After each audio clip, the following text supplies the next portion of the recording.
Everybody Loves Cookies by Neon Zangetsu, Chapter 6, something about redheads. I'd understand if you'd rather not talk about this. Nah, pretty sure it needs to be said. I'm not a very good father, Ospin. I'll be the first to admit it. No need to drag my conscience over the coals here. Didn't even know I had kids until a few days ago. Now they're coming out of the woodwork. It's weird. Never thought a few one-night stands would come back to bite me in the arse like this. I've only known the brats for the days, but I jump into hell itself for 'em. Do you know what that feels like? I was a father once too, old friend. I remember the feeling. Great, great. Then you understand what I'm going through right now. But just in case you don't, old buddy, old pal, old comrade of mine, just in case you've forgotten, let me give you a warning. Keep them out of your plans. Exclude them from your schemes, your plots, your little shadow war with Salem. I may not be able to raise the dead, but if they get hurt, I will raise absolute hell. Naruto and Ospin. Something about redheads. Someone save me. I'm dying. And that, dear niece of mine, is what a hangover feels like. Ruby Rose felt like death warmed over. Actually, no. Nope, scratch that. It felt like death had picked her up, given her a good shake, then thrown her in a washing machine and set the damn thing on spin cycle because the world wouldn't stop spinning. Worse, her mouth tasted like sick yuck yuck yuck, and her everything hurt. Yes, her everything, absolutely everything. Her legs were sore, her shoulders were sore, her head was sore. She couldn't even bring herself to sit up in bed. Darn it. Foolishly, she made the attempt, and her stomach punished her for it. No, no, no, her mind wailed at her. Don't throw up in bed. You'll ruin the sheets. With a supreme effort of will, she choked her bile back down, grimacing all the while. Did alcohol do this to you? She drank a whole bottle thinking it was milk, and now she was paying for it. How did Raven drink that stuff daily? How did she like it? Just what kind of monster was she? Drink up! A rough hand brought a glass of water to her lips, pulling her back to reality. Trust me, this'll have you feeling better in no time. Ruby seized the cup and drank greedily. Ah, sweet bliss! Realization clicked in a moment later. Wait a minute. Silver eyes squinted, focused kinda hard, seeing as everything was so blurry. But after a few moments, she was about to pin down the familiar face leaning over her. A second glance of water came and went, and this time her vision cleared enough to confirm her suspicion. Uncle Crow? The one and only. He grinned and ruffled her hair until she smiled. Feeling better? A little, yeah. What are you doing here? She longed to ask more, but her skull protested, eliciting a wince. I called him, Yang put in glibly as she sidled up beside her. He's the expert when it comes to this kind of thing. That's a compliment, firecracker. Ruby sniffled softly. Still feel like shit. Someone gasped just out of her blurry sight. Huh, sounded like Whis. Apparently her uncle shared the sentiment because his jaw clicked open. Where'd you learn that word? I'm 15, not 5. Ruby grinned and threw her sibling under the bus. Besides, Ruby taught me that one ages ago. Yang's head whipped towards her at the betrayal. Ruby! Ha! Crisis avoided. Oh! Crow's smile took on a dangerous edge. Now, though, it still looked like there were two of him at the moment. Did she? Maybe a little training in order, seeing as it's a weekend and all. Would it be rude to leave Ruby out? Nah, let her rest. Crow chortled. We'll get her some cookies afterwards. Lying got you cookies. Maybe she could lie more often. With her uncle's hand there to steady her back, and Yang currently glaring bloody daggers into it, the little red huntress found the strength to sit up despite her protesting stomach and took in her surroundings. Slowly, gradually, the room came back to Ruby in fits and spurts. Nothing really looked any different, but then again, that might have been her vision spinning. She saw Whis perched on the bed opposite her, gaping at her like a fish. Huh!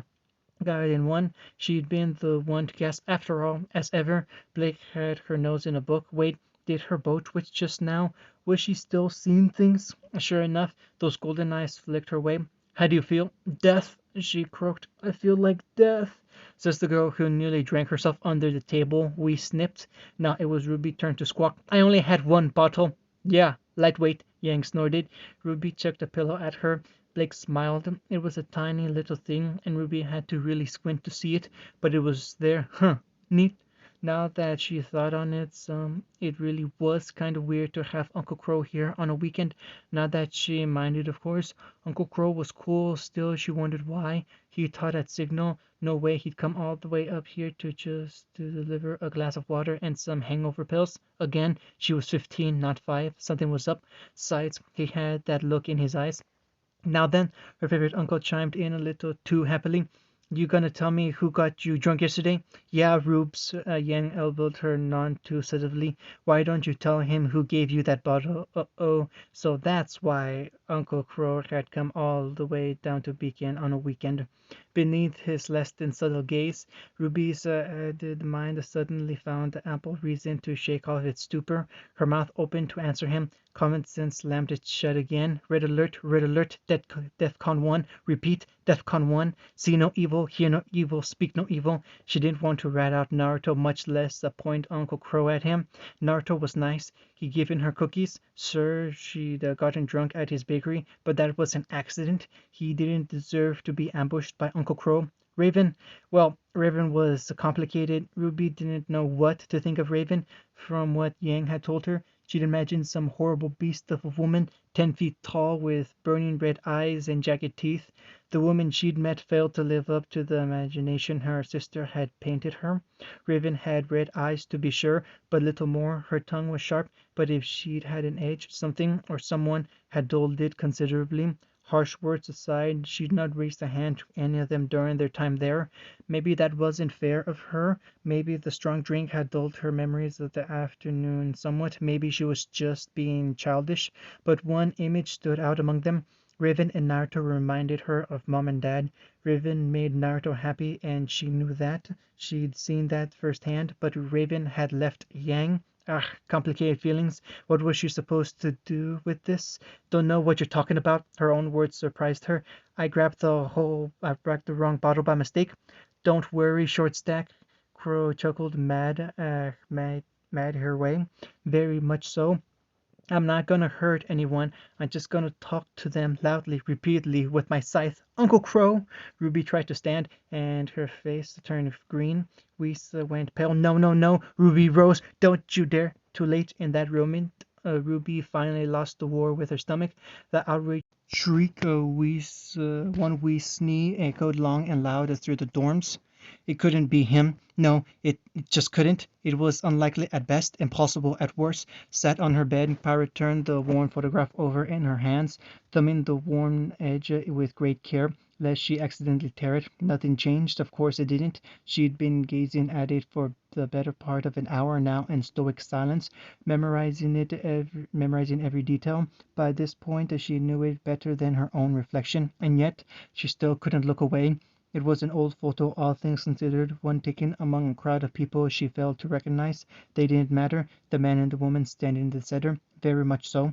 Her mother's bespectacled face gazed back at her within the photo, her smile framed by a youthful face alongside flowing curtains of crimson hair.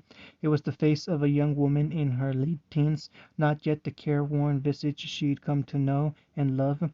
Her green eyes shone with mirth, bearing an impish smirk Pyra still didn't recognize, one not yet worn away by time and the concerns of a single parent raising a child. And there, with both arms wrapped around her waist, him. Bright blue eyes blazed up at her from within the photo, set in a whiskered face framed by a messy mane of blonde hair, and that grin. He smiled cheekily at the camera with her mother, as though the two of them were sharing some silent joke that their photographer wasn't quite aware of. This was her father. This was the man Mother had told her about, the man she'd been searching for, the man she'd all but given up hope of ever meeting. Mother always spoke fondly of him. There had been a chance encounter, one that bore unexpected fruit. He'd been a wandering huntsman, and Mother an accomplished huntress. They'd been together for a few months, gone on a few hunts together, then parted on good terms. They went their separate ways, like two ships passing the night. It would have been simple. 9 months later a child was born. She was that child. Pyra had grown up on tales of her father, a man who moved like lightning and thought like a demon, a man with a quick smile and an easy laugh, a man who who eschewed technology, yet if you shouted for him, he'd always come running. She'd begun to think said man was a ghost. Any attempt on her part of finding him yielded nothing. Atlas, nothing. Vacuole, less than nothing. Mistral only bore this sole photo, and Mother had been loath to part with it. There was only the vaguest mention of him in Vale, and that, alongside her desire to escape her fame, had led her here. From there she'd hit a dead end. She'd not thought on it since. In truth, she'd given up, put it from her mind. Until now, Nora had described a man with similar features having hired her at his bakery. She described him perfectly, right down to the whiskers and cheeky grin. That was just like her to focus on the stranger's details. It was too much of a coincidence for Pyra to ignore. No, it felt like destiny. Mother always said she was special. Now something in her blood called to her when she looked at this photograph, and she felt a burning need to confront him, felt it in her very bones. She had to know the truth. Why didn't he come back? Why did he leave? Why? You all right there, Pyre? Hmm? Pyra perked up, drawn from her reverie as someone called out to her. John and their team gazed back at her expectantly when she raised her gaze. They were waiting for an answer to their question, a question she hadn't heard. I'm sorry. She blinked. What was that?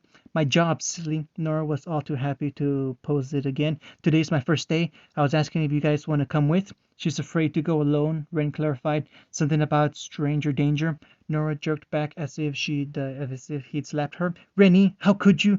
Just like that, the tension evaporated. Pyra snorted. It began as a snicker in the back of her throat. She tried to hold it back, tried to restrain it to no avail. She failed spectacularly. With that, she released the breath she hadn't realized that she'd been holding and burst out into full-throated laughter. Guys, John scratched the back of his head. I think we broke her. Pyra laughed even harder. What was she so worried about? She didn't need the recognition of a man who may or may not be her father. She had her team. She had her friends. They didn't care who she was, where she'd come from, what she would be. To them, she was just Pyra. Yes. She carefully slid the photo into her pocket. That sounds grand. A man with blue eyes and whisker cheeks. It couldn't be him. Could it? The time had come. The hour was nigh. Today was the day. Nora could have carried on like that for hours. She was just that excited. Under normal circumstances she might have done so, but not today. Nothing would bring her down. She could do this. As a wise man once said, there is nothing to fear but fear itself. So grab fear by the throat and strangled it. Wait, was that the quote? She wasn't sure. Probably. Anyway, pancakes! Fleet feet carried her down the worn path with unerring aim, forcing her teammates to keep pace or be left behind. Poor John struggled all the way. Hopefully Pyra could toughen him up a bit with their little late-night rooftop sessions. A random idea tingled in the back of her brain. Maybe she and Rennie could help too. They'd make a man out of him. Huh, she liked the sound of that. Are you sure about this, Nora? Is this even the right way? Boo! Hiss! Leave it to Rennie to ever be the voice of reason and caution. Not that there was anything wrong with it. Mind you, reason and caution were good traits. She just didn't have much of them. But that was all right.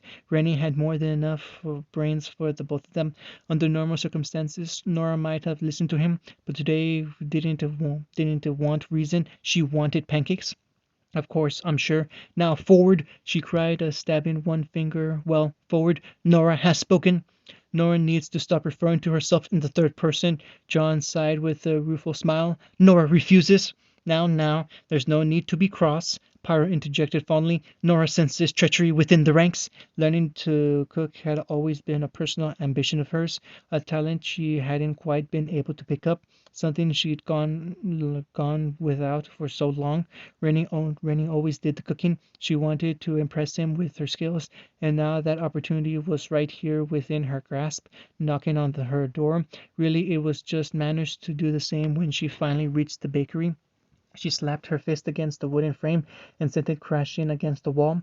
John and Rennie winced. Pyra just sighed. The door to Baker's dozen crashed open with a resounding bang. Probably had something to do with her punch.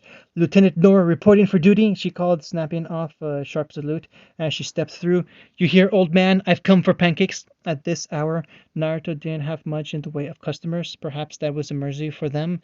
Nora's unique brand of sanity wasn't something you wanted to be exposed to for long, but she did see a new face, and that new face looked kinda angry actually.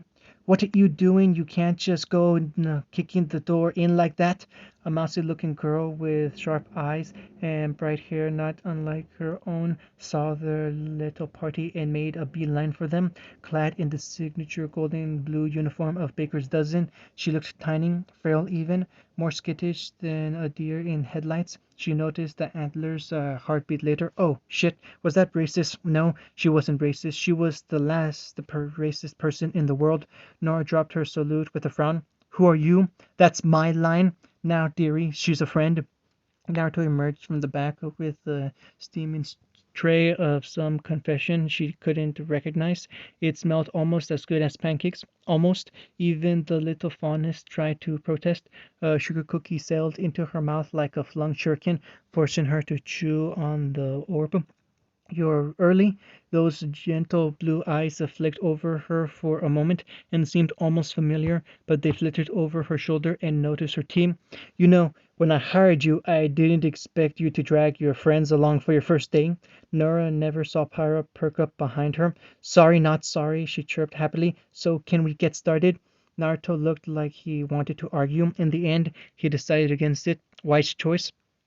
Screw it. He shrugged and ushered the bubbling girl behind the counter. Dearie, meet Nora. Nora, meet Dearie. She's new. You'll be working together for the foreseeable future. Even if I'm working here under duress, the small girl grumbled as he finished her cookie. Huh, don't sweat the small stuff. He waved her complaints away. We're paying you and giving you a place to stay, not to mention 3 meals a day. Then he swung an arm outwards to indicate the woman she'd seen earlier. I'm sure you remember Raven. Nora blinked. You hired her after all? Doesn't look like much. Raven went terribly still, and a curious sensation brushed the back of Nora's neck. It might have been fear. She didn't like it. The bubbly grenadier considered her opponent for a moment, sizing her up. The red-eyed woman suddenly looked angry enough to stab her. Raven, Naruto warned. The huntress pinched the brow of her nose. Must not kill. Hey! For her part, the fondness wilted. You didn't tell me I'd be working with a huntress. Oh, don't be like that. Nora saw her opportunity for what it was and pounced, slinging an arm around her shoulder before she could escape. I'm sure we'll be great friends. Well, not best friends, because that's Rennie's spot. We've been together forever, you know. Well, not together, but someone, the smaller girl wilted. Kill me now. She was granted no such mercy. It was all Naruto could do not to laugh as he watched the chaos unfold before him. In hindsight, he knew Nora was energetic, just not this much. He considered himself a good judge of character, and he'd been granted some measure of the girl upon their first meeting. But this took the cake. She flitted around the bakery like a hummingbird as they prepared for the day ahead. She reminded him of himself when he was younger. Well, if he'd been hopped up on sugar and pancakes, with a burning need to make friends out of everyone he met. Not only had she launched onto Dearie, but she was fairly certain she declared them be second besties, whatever that meant. Come to think of it, Nora did have blue eyes. No, no, no. He stomped that thought down until it fell silent. He couldn't go around making assumptions like that. Nora might well have a loving family for all he knew. She certainly had friends, apparently. Her team had laid a claim to a table and hadn't left since. So, he asked, taking her aside, I'm guessing that's your team over there. You never gave me their names. Oh, Nora leaped at the chance to further acquaint herself in his eyes. I forgot to introduce everyone. The one with dark hair is Rennie. A pair of pink eyes met his across the way. When Naruto nodded, the teen returned it. Then there's John Arc. He's got a bunch of sisters. Safe, reasonable resemblance aside, Naruto didn't know anyone by the name of Arc. Thank the gods. And the redhead's Pyra Nikos, Nora whispered considerably. Don't tell anybody she's famous, she sighed. Naruto spied a flash of red hair in the chaos and shook his head. Nikos, he definitely knew that name. Nah, what were the chances? Surely not, no way. Nikos was his common name, right? Lots of people had it. He stole a glance at her for a long moment, and something in those green eyes of hers lit a spark in the back of his head. He shook it off, shooed Nora away with an indulgent smile, and chuckled as she decided to harass Raven instead. Nikos. Still, the name burned in the back of his mind. Consciousness that it had to be. After all, the cakes weren't going to bake themselves. Excuse me. A hand tugged on his sleeve. May I have a moment of your time? Naruto turned, already knowing what he would find there. A pair of piercing jade eyes gazed up at him sadly. The immortal hissed out an angry breath. Bugger. Power wanted to bolt. Stupid, stupid, stupid. She'd been so stupid. She wanted to run, hide, and bury her head in a pillow. Even now, standing here before him, it took all of her strength not to flee. Her heart hammered fiercely, blood pounding heavily in her ears, drawing all else out. Her knees wobbled, threatened to buckle like so much rotten driftwood. Somehow she'd gathered up her courage to leave the table, step forward, and tug on his sleeve. But, excuse me. She cursed herself for the stammer even as she said it. May I have a moment of your time? She had no idea what to do. When he turned to face her, fear froze her tongue, turning it to a block of ice in her mouth. Here, when words mattered most, Pyra's resolve faltered. Drat! She'd always let her actions speak louder than her words. In battle, she was perilous, a fighter without fear, usurped. The invincible girl. Here, she lost all control. She felt like a small child, weak and afraid. And here, fear finally had its day. Pyra, was it? Compared to the grin he'd granted them before, the smile looked stilted, forced. Was there something on the menu you wanted? No, her soul cried out, and in that moment Pyra found a tiny shred of courage. She grasped it before it could slip away. Dipping a hand into her pocket, she pried the old photo free from her wallet. She handed him the photo. Here. Naruto accepted it from her gingerly, warily, as if he expected it to explode in his face. I remember this, he murmured, squinting at it with strange intent. Vanessa took it with an old camera on the pier. Something about making a memory. A rusty chuckle fled from his lips as he cradled the faded image in his hands.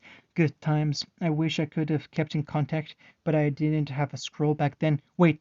All at once, those icy blue eyes narrowed, and quite suddenly, the championship fighter found herself the subject of a different kind of scrutiny, the harsher kind. Where did you get this? She never would have parted with this picture.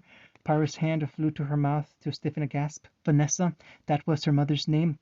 My mother gave it to me. A lie, she'd stolen it from her. Naruto blinked slowly. Your mother. He looked at her, then really looked at her, as though only seeing her for the first time. Blue eyes bulged narrow. Pyra saw the moment of realization broke like the dawn, saw it in the host of different emotions playing across his face. Disbelief, joy, shock, but not disgust, never disgust. When he took half a step forward, she skittered back, despite herself unused to being touched. Naruto withdrew his hand with a flinch. How old are you? The words were a cloak. 17, she stammered out. I'm 17.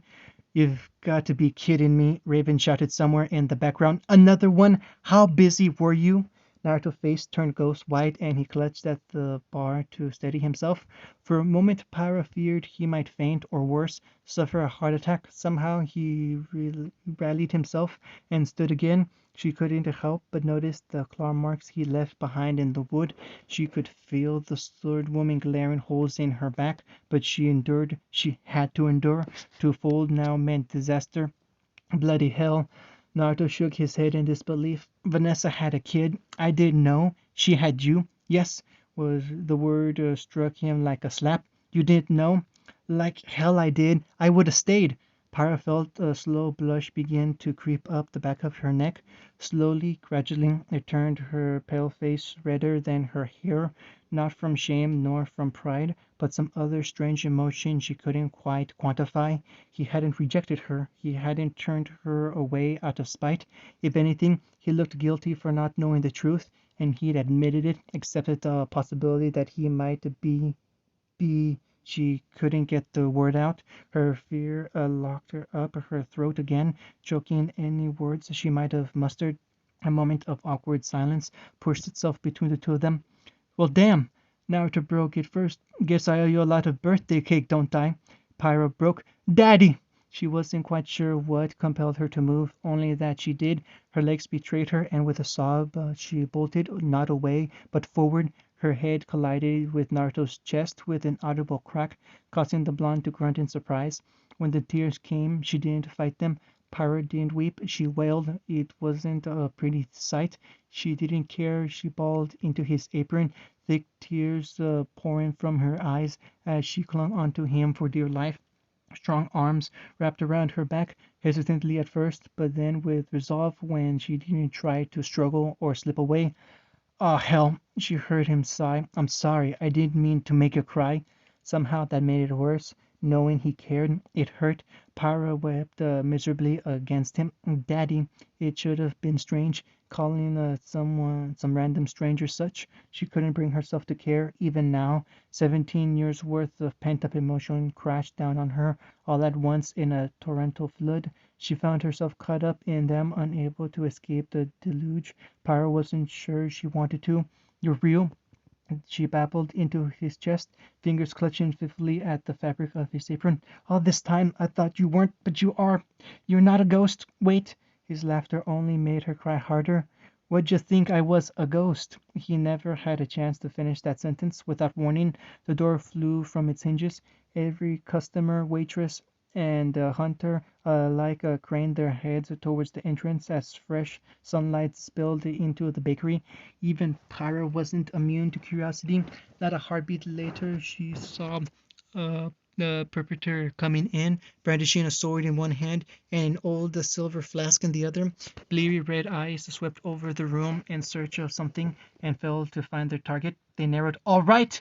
Crow Bronwyn bellowed. "Which one of you bastards got my niece drunk?" Pyra felt father.